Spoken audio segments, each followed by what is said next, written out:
में क्लेश बहुत मचा हुआ है, या कोई पैसा खाकर चले गया, धन नहीं दे रहा, रुपया नहीं दे रहा, और बहुत मशक्कत कर लिए, हाथ जोड़ लिया, पांव पड़ लिया, रुपया नहीं दे रहा, तो काली तिल्ली को पानी में गला दीजिए और पानी में गलाकर उसको सुबह पीस लीजिए। सोमती अमावस्या के दिन सुबह पीस लो। पीस कर एक कटोरी में उसमें पीला चंदन मिला लीजिए, उसको लेकर जाइए। एक लोटे में दूध और जल लेकर जाइए, 5 बेलपत्र लेकर जाइए। शंकर के मंदिर में पहुंचिए। शंकर जी के शिवलिंग को, वो जो तिल आपने पीसी है उस तिल को आप मिक्सर में मत पीसना, हाथ से कूटिए या कोई बेलन से या कोई वस्तु से उसको पीसिए और पीस कर उसका उत्तन तैयार करिए। उसमें चंदन मिलाकर शंकर के शिवलिंग को समर्पित करिए, शंकर के शिवलिंग को लगाइए। केवल शिवलिंग को ही नहीं, भगवान शंकर की संपूर्ण जलाधारी पर, जहां शंकर भगवान की बेटी अशोक सुंदरी है, कार्तिकेय जी हैं, गणेश जी हैं, उस पूरे जलाधारी में जहां पार्वती मैया भी विराजमान है, पूरी जलाधारी को समर्पित करिए। समर्पित कर कर त्रिपुंड लगाइए, अपनी 3 उंगलियां उसी चंदन पर फेर दीजिए। फेर कर अपनी कामना कर कर बेलपत्र चढ़ा दीजिए। 5 या 7 बेलपत्र आपके भाव से आप शिव को समर्पित कर दीजिए।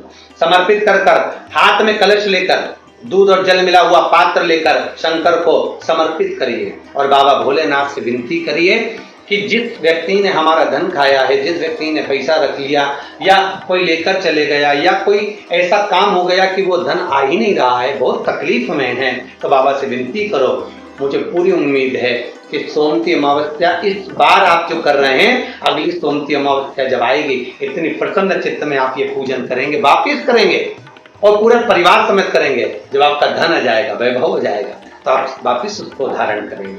फिर नहीं, और लिख के रखना, अगली सोमती को फिर करना। जब सोमती अमावस्या पड़े फिर उसको करिएगा, आपको फल अधिक मिलेगा।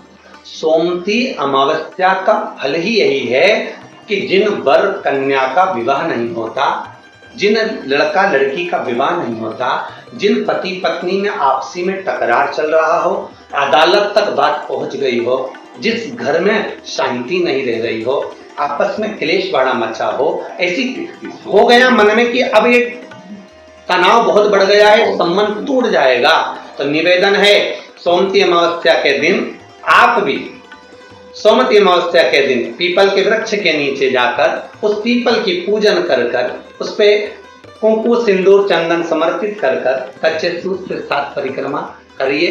7 बने तो 7, वैसे तो 108 लगाओगे तो आपके जीवन में सुखता आएगी। आप 108 फेरी लगाएं, चाहे दाने से लगाएं, चिरंजी से लगाएं, जिससे भी लगाएं, पीपल की पूजन करें, जल अर्चना करें। इतना निवेदन करता हूं कि आपके घर में अशांति नहीं हो सकती, परिवार में प्रेम जरूर करें। मेरा निवेदन, जिन कन्या और वर के विवाह नहीं हो रहे, वो सोमती अमावस्या के दिन जाकर बाबा पीपल के पेड़ की फेरी अवश्य दें। 108 नहीं बने 7 अवश्य दें।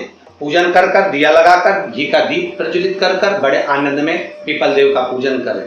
और निवेदन, जिस व्यक्ति को रोग बहुत हो, चाहे शुगर हो, बीपी हो, या घुटने में दर्द हो, कमर में दर्द हो, या बहुत कष्ट का जीवन निकल रहा हो, यहाँ तक कैंसर जैसी भी बीमारी यदि आपको है, सोमती अमावस्या को मत छोड़ना।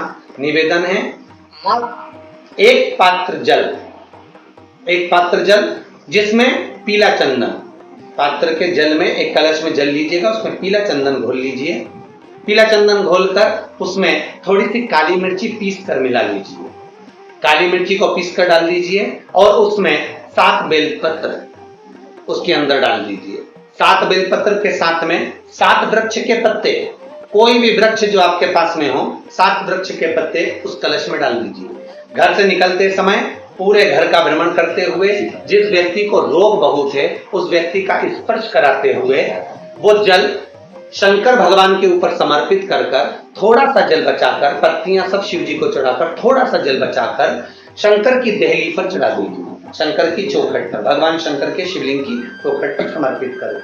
शिवलिंग की चौखट पर समर्पित कर कर उसी जल जो आपने देहली पर चढ़ाया है, उसी जल का भाग थोड़ा सा कटोरी में 1 चम्मच के बराबर लेकर आइए। जो व्यक्ति बीमार है उसके शरीर पर उसको छींटा दीजिए। 3 बार छींटा देना है, सुबह, दोपहर और शाम। उसके बाद में बाबा विश्वनाथ से प्रार्थना करिए, शाम के समय घर के बाहर एक घी का दिया अवश्य लगाइए।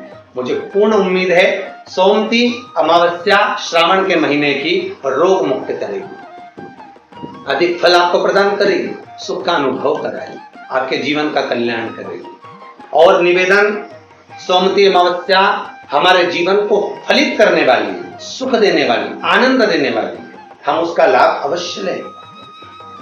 जो बच्चे पढ़ने में कमजोर है या कोई विद्या के लिए किसी एग्जाम में बैठ रहे हैं, गवर्नमेंट के एग्जाम में बैठ रहे हैं और बच्चे उस एग्जाम में पास नहीं हो पा रहे हैं या निकल नहीं पा रहे हैं, या कोई टीचिंग के लिए, बैंकिंग के लिए आप अप्लाई कर रहे हो, नहीं हो रहा है, निवेदन है सोमती अमावस्या कल पड़ रही है, 2 स्वस्तिक आपको बनाना है। कितने स्वस्तिक बनाना है? 2 स्वस्तिक। एक स्वस्तिक कुंकू का पीपल के पेड़ पर बनाना है आपको।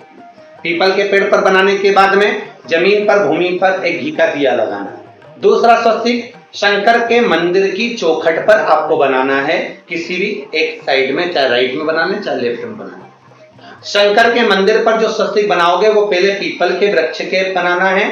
पीपल के वृक्ष के बनाने के बाद में शंकर के मंदिर में शाम के समय आप जाकर स्वस्तिक बना सकते हैं।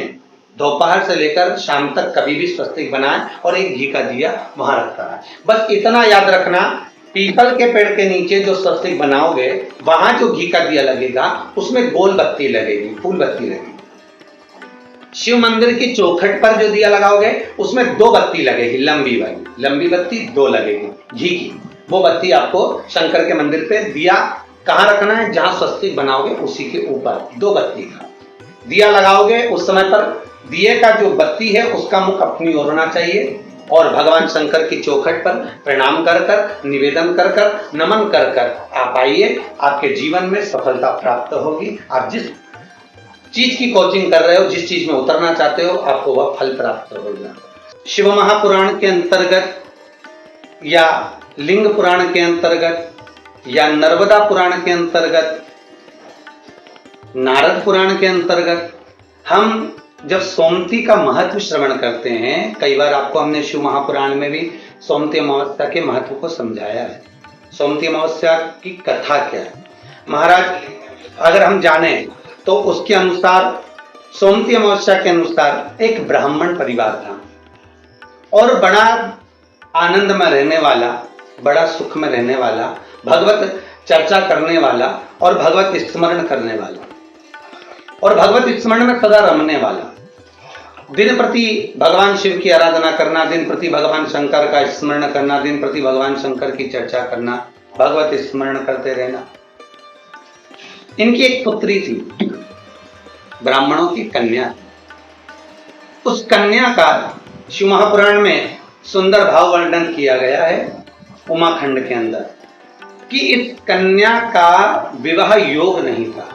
इस कन्या के भाग्य में, रेखा में, हस्त रेखा में, मस्तिष्क रेखा में, चरण रेखा में कहीं भी इस कन्या का विवाह योग नहीं था। ब्राह्मण सेवा में लीन रहते, भगवान शंकर के मंदिर जाते, आराधना करते, देवी की अर्चना करते, भगवत भजन करते, कीर्तन करते, शिव अर्चना करते। एक बार श्रावण के महीने में ही क्या हम कहें कि विचरण करते करते श्रावण का महीना लग गया था और ये शिव के मंदिर से आए और अपने घर में विराजमान थे। ब्राह्मण परिवार अपनी बेटी को लेकर आए, शिव मंदिर से आराधना कर कर, पूजन कर कर, जल चढ़ाकर, अभिषेक कर कर जब घर पर आए हैं, बैठे, कुछ ब्राह्मणों ने आवाज लगाई, कुछ संतों ने आवाज लगाई, भिक्षाम दे, हमको भूख लग रही है। संतों ने जब आवाज लगाई, ब्राह्मणों के घर में से कन्या बाहर निकल कर आई और कन्या ने बाहर निकल कर आकर कहा, संतों आप हमारे घर में प्रवेश करिए, आइए। आसन दिया, बिठाया, बिठाकर निवेदन किया, संतों हम आपके लिए क्या सेवा कर सकते हैं। ब्राह्मण और ब्राह्मणी आए, निवेदन करा, नमन करा, प्रणाम करा। संतों ने कहा हमें बहुत भूख लगी है, यदि कुछ भोजन प्राप्त हो जाए तो हम आगे के लिए रास्ता बना लें और हम चले जाओ। ब्राह्मण ब्राह्मणी ने पुत्री से कहकर भोजन सिद्ध किया, सभी ने मिलकर भोजन बनाया, संतों को भोजन कराया, जाते हुए संत जाने लगे। ब्राह्मण ब्राह्मणी को देखकर यथा योग्य आशीर्वाद दिया। आशीर्वाद देने पर ब्राह्मणों ने एक निवेदन करा, ब्राह्मण ब्राह्मणी ने निवेदन करा कि हमारा केवल इतना सा निवेदन है गुरुदेव, संत देव, हमारी बेटी का विवाह नहीं हुआ, इसका योग नहीं बनता, इसका संबंध नहीं हो रहा, हमारी बेटी का विवाह करना। संतों ने उसी समय पर कन्या के हस्तकमल को जब देखा, कन्या के हस्तकमल को देखकर कहा कि इस बेटी के भाग्य में तो विवाह का योग ही नहीं है, इसका संबंध नहीं होगा, और मान लो यदि इसका संबंध हो गया, इसका विवाह हो गया, तो इसका पति जीवित नहीं रह सकता। इतने कठिन योग इसके हैं और इसका संबंध नहीं है। ब्राह्मणों ने निवेदन करा, कुंवारी बेटी घर में बैठी रही, यह कहां तक सिद्धता है महाराज, कुछ कृपा करिए। संतों ने कहा बस एक काम हो सकता है, एक शिव भक्तन, शंकर की भक्तन, शिव की आराधना करने वाली एक सोना धोवन है। वो सोना धोवन जो जिसका नाम है सोना और धोबी का काम करती है, कपड़े धोने के लिए जाती है, वस्त्र आदि धोती है और भगवान शंकर का भजन करती है।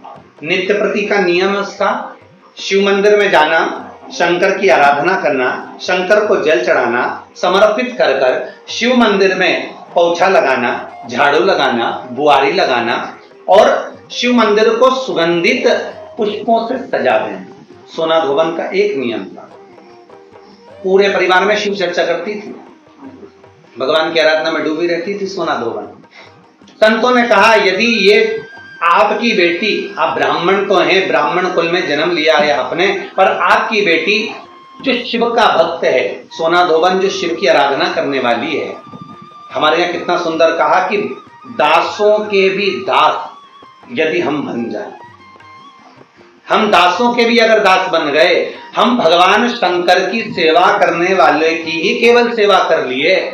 कितनी प्रसन्नता होती है जब सुनते हैं कि केदारनाथ लोग जाते हैं, अमरनाथ लोग जाते हैं, श्रावण के महीने में लोग अमरनाथ की यात्रा करने जाते हैं, तो कई लोग कहते हैं कि गुरुदेव हम जब अमरनाथ की यात्रा कर कर आए तो हमने देखा कि वहाँ बहुत भंडारे चल रहे हैं, लंगर चल रहे हैं, लोग नए नए पकवान अमरनाथ आने वाले यात्रियों को खिला रहे हैं, खूब सुंदर व्यवस्थाएं दी जाती है। तो यहाँ तो शास्त्र कह रहा है कि शंकर के दरवाजे की चौखट पर भी यदि कोई सेवा कर रहा है,